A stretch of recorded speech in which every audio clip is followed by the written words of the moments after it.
Hello everybody and welcome back to Hills and Hollers Homestead. I'm Mike, coming to you from our farm here in West Virginia. I'm reading on this video because there was a subject I touched on a while ago that I've run across on several YouTube videos, several YouTube pages that I've subscribed to, homesteading, prepping, and those kind of things.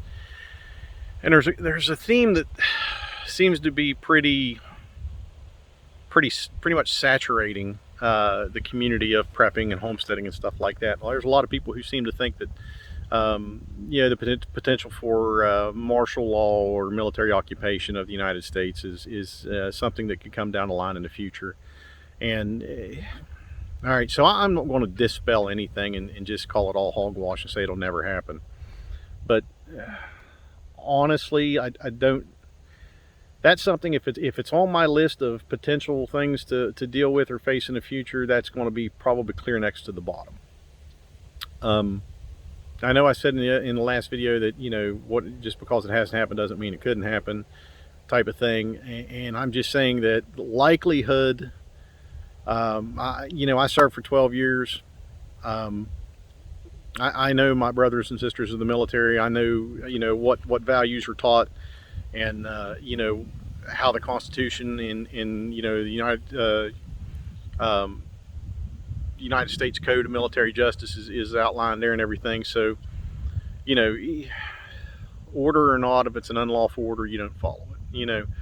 And I can tell you probably 98-99% of the soldiers, sailors, airmen, Marines, Coast Guardsmen, they're not going to do anything to harm their fellow citizens. They're not going to turn weapons on their fellow citizens. Now, there is 1 to 2% that probably would. And somebody had recently shared a TikTok video of a female soldier in the Army.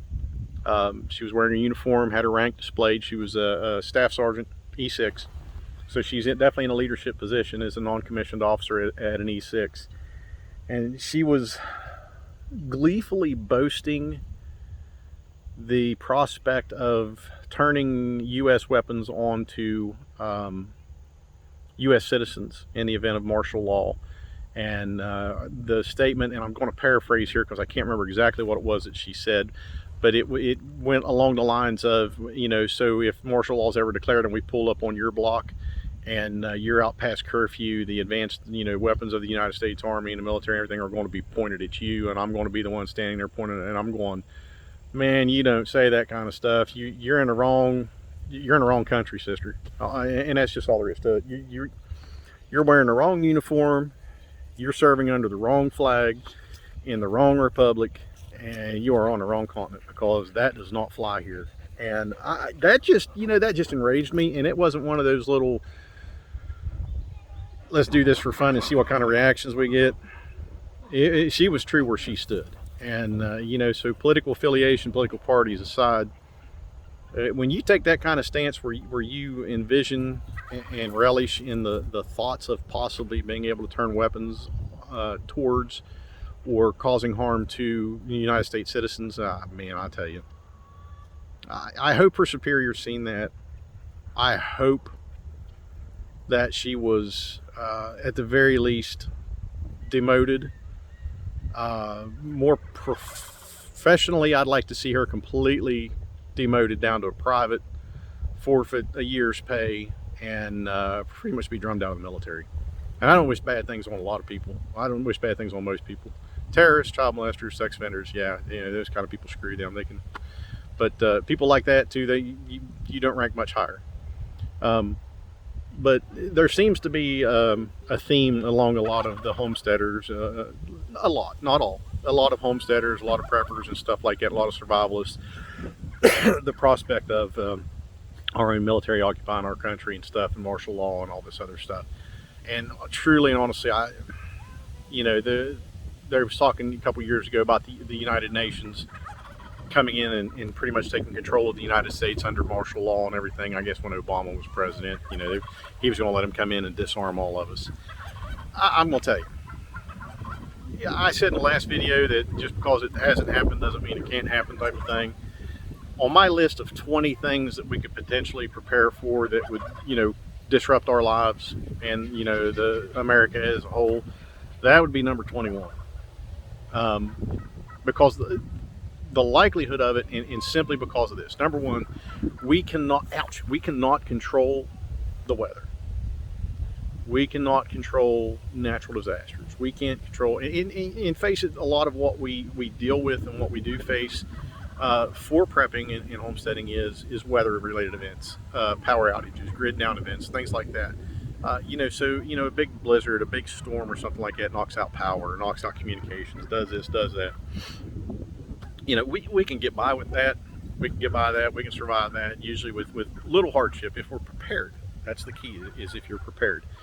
And being prepared is making good emergency plans ahead of time, stocking good non-perishable foods, good clean potable water, at least ways to have it to sterilize and make water drinkable with a good source close by. And when I think about like going back to the United Nations or any other military coming in and taking our guns and stuff like that. So okay, so here we go. West Virginia, 55 counties, by a little over 1.7 million people. Well, that's not a lot of people at all, Mike. There's more people on 5 city blocks in New York City than that. Yeah, you're right. But they are confined and restricted in their travel in those areas. And here, so the county that I live in, it's by far not even close to one of the biggest counties in our state. 67,000 people. A bordering county to the north of us is 56,000 people. And then you go to the west or the east, and the bordering county is just over 8,000 people. And then northwest of us, bordering county is at 8,000 people or 15,000 people. And then west of us, the bordering county is 15,000 people. So, and these are fairly large counties, and large. The one bordering county, the noises you hear in the background, by the way, if you do hear them, are my critters. I have guineas, I have chickens, I have turkeys. I have 2 kids and I have 2 dogs, so it's hard to tell what you're going to hear out here. But anyways, I was a paramedic in the one county, 56,000 people. I was a paramedic that county for 13 years, and that was my full-time job. I did that all the time, and in 13 years I was answering 911 calls and going all over that county. I wasn't even over close to half of the roads and hollows and everything that's in that county. And I worked night shift for, oh my God, for a long time. I worked midnight shift, and even 12-hour night shifts, and was the only paramedic in the entire county. And there was, so if the call went out, you went, but that doesn't mean it got to cover near all the hollows and the roads and everything out through there. And then you come into this county, which is a little bigger and definitely has a 10,000, 11,000 more people population. Just a couple weeks ago, we left a little Boy Scout thing with my boy, and I said, hey, I haven't been across this way in a long time. Let's go across this road. And I missed one of the turns that I knew took me somewhere else, and I didn't want, because I was talking and paying attention to the scenery and trying to keep my kids occupied looking at what was around them. And I missed a turn, and we ended up in a place I'd never been in my life, in my own county, and I'm going, holy crap. So luckily enough, I pulled up my phone. I didn't have cell service, but on maps, you don't have to have cell service. You can see where you're at. And I figured out on maps, it's like, okay, I'm pretty sure I know where I'm at. Let's go this way. And I mean, we were desolate. And when I tell you desolate, I mean, there was no power lines. There was no houses, and the road was gravel, and there was grass growing on a gravel road. And this was a state highway or state road. So, not a main highway, but it was a state road. So it wasn't a well-traveled road, and it was definitely, I was like, man alive, I've never been up this way, and I'm really not sure where I'm at, and I'm glad that I was able to find my way out and realize where I was. So, the aspect of, or the prospect of a foreign military or even our own military coming in, first of all, they're not going to come to West Virginia first. They're going to say, okay, so we're going to go to West Virginia first. We're going to collect all the guns out of West Virginia, and we're going to disarm the hillbillies. So, and I can say hillbillies because I'm a hillbilly. I'm from West Virginia. I'm native born, raised, and so I can say hillbilly. And I say it with a smile on my face because I love my people. But, they're the first time you get out of a military vehicle and go up some hollow, or go up some hall and get out of a military vehicle, that entire area is going to know about it in a heartbeat. I mean, it's going to happen, and you can do all your cell phone jamming, and you can cut all the power lines and all the, the phone lines, and do everything else like that ahead of time. People are going to know, and the word's going to get out soon. And let me tell you something, shame on you, because word's going to spread fast. There are ATVs, and I can be in, let's see, 1, 2, 3 counties and barely touch a paved road from my house. And I can be in 2 counties on foot. I can be in another county on foot where I live in 15 minutes. And I can be in another county over from the other county in about 45 minutes on foot. So if I hop on my side-by-side or get on my four-wheeler, I'm going to make some quick action, quick traveling through the woods, and I'm going to get the word out, and word's going to get spread pretty quickly. But anyways, rambling here. It's going to happen, and you're going to block off the main highways. That's going to be their focus. You're going to hit the U.S. routes, the main highways. In my hollow where I live, there's 6 ways in and out of my hollow, and 3 of them are gravel roads. 3 of them are only, let me think of this a minute. I'm trying to think of all the daggone ways. So just in a truck, a regular car alone, I can get in and out of my hollow on 1, 2, 3, 4, 5, 6 different ways. If I need to use the four-wheeler, I've got 10 or more different ways I can get in and out of here. And so you can block off the main roads all you want to. I don't need main roads. There's enough ways to get around and travel around here where I don't even have to see a road. And people know that. People know their area. They know where they live. They grew up riding here, and they grew up hunting here. So people know the trails. They know the paths. They know where they're at, and know which way to go. But honest to goodness, the whole purpose of this rambling is the potential for something like that to happen. While I think could it happen, it could be attempted. I think the prospect of it is very low, but shame on them when they show up, because when they hit that first hollow, within a very short period of time, everybody's going to know it. And when them poor souls step out of them military vehicles and say, we're here to collect your guns, and the trees start singing country roads, well, you're going to be a permanent fixture in the Appalachian Mountains, let me tell you. So anyways, now we'll put that all aside now, because I'm not advocating violence. I'm not endorsing any of it. I'll just let you know into that I don't even want to call her a soldier, because man, she is an insult. She's an insult to that uniform first and foremost. She's absolutely an insult to that uniform. I hope at some point in her career or in her lifetime she sees this video, and if she does, I'm going to tell you, you are an insult. You are a disgrace to that uniform. You don't deserve to live in America. You do not deserve to live under the freedom of this flag. You are an insult to every NCO before you and after you, and you are a pathetic shame. If you actually said all of that with contempt in your heart, because I think you did. I think you meant that, and I think you would actually just relish in that kind of violence and ability to just push whatever power you think you might have. So if you're the girl that done the TikTok video in the Army uniform, the staff sergeant, come to West Virginia. I'll teach you country roads. All right, so Montani Semper Liberi.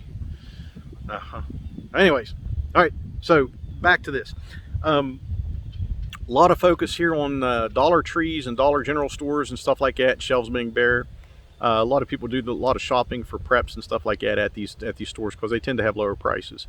And I haven't been to one of the local ones here recently to know if the shelves are getting low, or stock's getting low, or anything like that. I'm sure they are, because if I go to local Walmart, there's holes, what I call holes all over the place, holes in the shelving and holes in the stock and everything like that. I mean, you go over in the evenings and the aisles are just completely packed full of freaking pallets just to stock. And I mean, from one end to the other, as far as you can see, pallets. And if God forbid you got to go back the second day, but if you go back the next day, you know all that stuff was put on the shelves. There's still holes. The shelves look like like a fire sale, and so people are buying stuff, they're hoarding stuff, and that's fine. I mean, yeah, to an extent, be reasonable. Think about your neighbors, and a lot of it, I think, is the supply chain as well. But how bad it's going to get, I think it will get worse. I really do, and I truly feel for people who are 100% consumer driven and depend on the global supply chain. I'll encourage each and every one of you, continuously and from now until the end of time, to buy local, stick with your local food chains, shorten your local food chains, shop your farmers markets, talk to your local farmers. If you got a neighbor or know somebody who raises cattle, ask them if you can buy a beef off of them or a side of beef or this or that. You got local meat producers and slaughterhouses and stuff like that. Know where your stuff comes from, know where your products come from, shorten that supply chain. Buy another freezer, get on Facebook Marketplace or get on your bulletin board and buy another freezer and put it in your basement, or do something to be able to put more food away. Look at alternative forms of heating your home in the winter. Look at investing in a wood stove. You can buy firewood. You can buy enough firewood to last you for a winter for $300. You should anyways. I mean, that should be about reasonable, about $300 to get you through a winter. If you have friends who have land, if they got trees that they want to, they'll let you cut for firewood. Just look at other means rather than being so dependent on a local grocery store, or the community grocery store. Mom and pop stuff, I can't tell you how much I prefer people buy from local mom and pop, locally owned businesses. Yeah, unfortunately we do go to the bigger chains and stuff like that because the local mom and pops don't offer a lot of that. But those are the things that it's going to keep your community strong, keep your neighborhood strong, and it's going to help these people out in this pandemic because they're the ones that were hurt the most from the shutdowns and everything. So the wind's picking up here. We got some storms coming in and got a little bit of raindrops coming. But like I said, I am not advocating any kind of violence against anybody, and God bless our country, God bless our troops, all of them. Like I said, there's 98, 99% of them never harm a U.S. citizen, but I think there is that 1 to 2% that would probably do it and not question it, and that's just not right. So, but that's not going to be my focus. I'm not going to focus on that. West Virginia is full of veterans, and now when I tell you it's full of veterans, West Virginia has an extremely high veteran population, and these men and women, they performed violence for their freedoms before, and I'm gonna tell you, if you come and threaten them again, I don't think they'd have a problem performing violence to maintain their freedoms. And especially when you come on their home soil and do it. They were sent a long ways away from home in foreign countries and foreign lands to fight a foreign enemy that really posed no risk. Well, I won't say that by their elected Congress people and by their presidents, but the risk could have been easily mitigated without a lot of what happened and a lot of suffering that occurred to our own service members, our own countrymen. My opinion. So we'll not discuss that. We'll not get into that, and I'll not address that again. But we'll try to keep opinions of that kind of stuff off here and focus more on just encouraging people to learn, to be prepared, to look at alternative forms and buy local, and just be prepared for whatever may come. In the end, people are going to be our biggest threat and our biggest danger, regardless of whatever causes the disaster or whatever we're dealing with. People ultimately will be our biggest threat. So that aside, guys, I think I'm about to get my butt wet, so I'm going to cut this short and take care. Hit the like and subscribe button. Give us a comment. Tell us what you think. See you on the next one.